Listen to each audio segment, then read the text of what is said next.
ह्याच ठिकाणी पहिला मेळावा झाला होता आणि त्या ठिकाणी आवाज उठला होता आणि त्यानंतर आपण ओरसला मेळावा घेतला. ओरसला सुद्धा त्या ठिकाणी हजारो शेतकरी रस्त्यावर उतरले होते आणि कलेक्टर ऑफिसवरती आपण एक मोर्चा घेऊन गेलो होतो. त्यानंतर तिथे न्याय मिळाला म्हणून आपण रास्ता रोको केला आणि राजू शेट्टींच्या नेतृत्वाखाली, साहेबांच्या नेतृत्वाखाली आपण एक हायवे अडवून धरला होता. असा कधीच कोकणामध्ये हायवे अडवून धरताना एवढा शेतकरी, एवढा आंबा बागायतदार बाहेर पडला नाही. तेवढा आंबा बागायतदार या ठिकाणी बाहेर पडला होता कारण त्यांना झळ लागली, कारण त्याची झळ होती, कारण त्यांना खरोखरच नुकसान झालं होतं, त्यामुळे तो बाहेर पडला. एवढं सगळं करून सुद्धा, एवढा सगळा इशारा देऊन सुद्धा सरकारने कोणती मदत जाहीर केली. ती म्हणजे जाहीर केली की 220 रुपये प्रति झाड अशा पद्धतीची मदत जाहीर केली. त्यानंतर काजूला जाहीर केलेली आपल्याला माहितीच आहे. म्हणजे ही जी मदत जाहीर केली हे आपल्याला तुम्हाला मान्य आहे का, हा खरा म्हणजे प्रश्न आहे की तुटपुंजी मदत तुम्ही का जाहीर केली. त्यानंतर ही तुटपुंजी मदत जाहीर झाल्यानंतर तिथले पालकमंत्री येतात आणि दुसरी प्रेस घेतात. ज्यावेळी आम्ही दुसरा इशारा दिल्यानंतर, ज्यावेळी शेतकऱ्यांनी इशारा दिल्यानंतर की आम्ही जास्त मदत जाहीर केली. आतापर्यंत जाहीर केली का मदत? आतापर्यंत जाहीर केली नाही. आता मला शेतकऱ्यांना एक प्रश्न विचारत आहे, तुम्हाला जर मदत द्यायची आहे सरकारला तर तुमची शेतीची पंचनामे झाले आहेत का? तुमच्याकडे कोण अधिकारी आलेत काय? खरं म्हणजे पंचनामे साहेब, शेट्टी साहेब झालेले नाही. तुम्ही मदत 220 रुपये जरी जाहीर केला तरी ती पोहोचणार नाही शेतकऱ्यांना. ही परिस्थिती आज आहे. पंचनामे केलेत की नको पाहिजे ती पाहिजे? नाही केलेत त्यांनी पंचनामे केले तर तुम्ही मदत करणार ना शेतकऱ्याला. म्हणजे पंचनामे आजपर्यंत झालेले नाही. काल या सन्माननीय महाराष्ट्राचे मुख्यमंत्री या ठिकाणी आले होते. आम्हाला वाटलं काहीतरी आज आले, ठीक आहे, कोणाचं तरी कौतुक करा, अभिनंदन करा, शुभेच्छा द्या, पण शेतकऱ्यांचे पण अश्रू पुसा ना. शेतकऱ्यांच्या अश्रू पुसायला तुम्ही आले पाहिजे होते. आणि ती मदत जी पालकमंत्र्यांनी सांगितली होती की तुम्हाला आणखी मी मदत जाहीर करतो, आम्हाला वाटलं त्या स्टेजवरनं तुम्हाला ती मदत जाहीर करतो, पण ती मदत सुद्धा त्यांनी जाहीर केली नाही. तुमचे अश्रू पुसायला ते आले नाहीत, कोणाच्या शुभेच्छा द्यायला ते मात्र नक्की आले. म्हणजे अशा राज्यकर्त्यांना तुम्ही काय करणार आहात, तुम्ही काय पुढे धडा घेणार आहात, हा खरा प्रश्न आहे.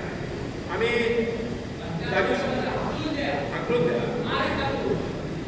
बरोबर आहे तुमचं, पण आपला हा लढा आपण लढला पाहिजे, तुम्हाला लढा केली पाहिजे, त्याशिवाय राजकारणी जाणार नाही.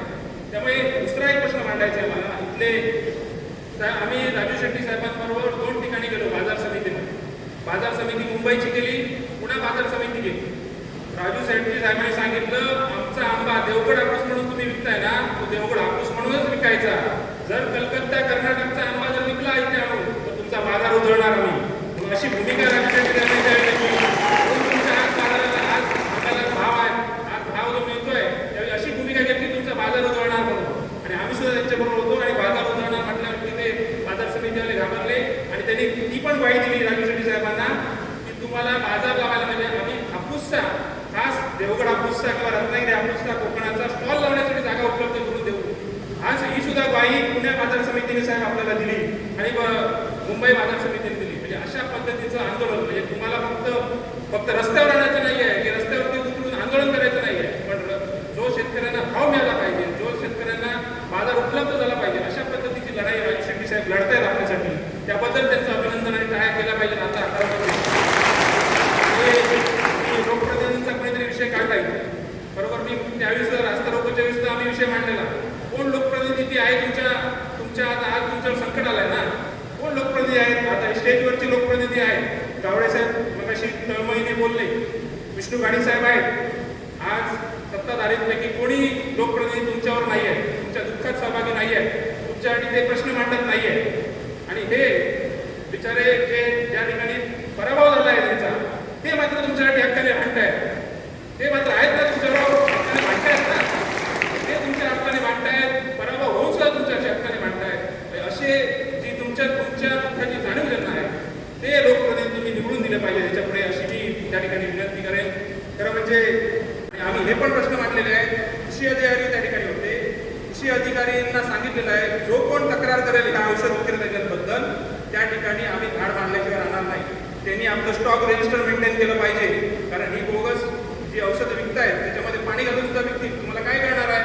कारण ज्याची MRP 10,000 आहे त्याचं रोखीने दिलं तर ते 2,000 आणि 1,600 रुपयाला सुद्धा मिळत आहे. म्हणजे अशा औषधांवरती नियंत्रण झालं पाहिजे, याच्यासाठी सुद्धा बैठक होती. त्यामुळे अशा बैठकींना उपस्थित राहून आम्ही हा एक निर्णय घेतला एकतर तुम्ही पैसे मागा नाही तर तुमच्यावरती गुन्हे दाखल करा, परिस्थिती अशा पद्धतीचा प्रश्न त्या ठिकाणी शेट्टी साहेबांनी या ठिकाणी उपस्थित केला.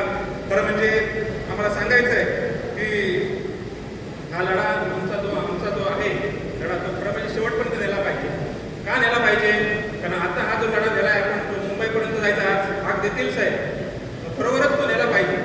कारण या सरकारला जाग आणली पाहिजे. तर आत्ताच तुम्ही हा लढा सोडता कामा नये, तिथे मागे हटायचं नाही. तर मागे हटलो तर आपण मागे हटायचं जाता यावेळी नाही आहे. कारण त्या सरकारला शिकवायचं आहे आपल्याला की ज्या दिवशी आपण इशारा देऊ, पुढच्या वेळी ज्यावेळी तुम्ही इशारा द्याल या सरकारला, तरी पटकन तुमची नुकसान भरपाई जाहीर केल्याशिवाय ते राहणार नाही. अशा पद्धतीचा लढा या ठिकाणी आपल्याला लढायचा आहे आणि तो लढा आपल्याला सोडायचा नाही.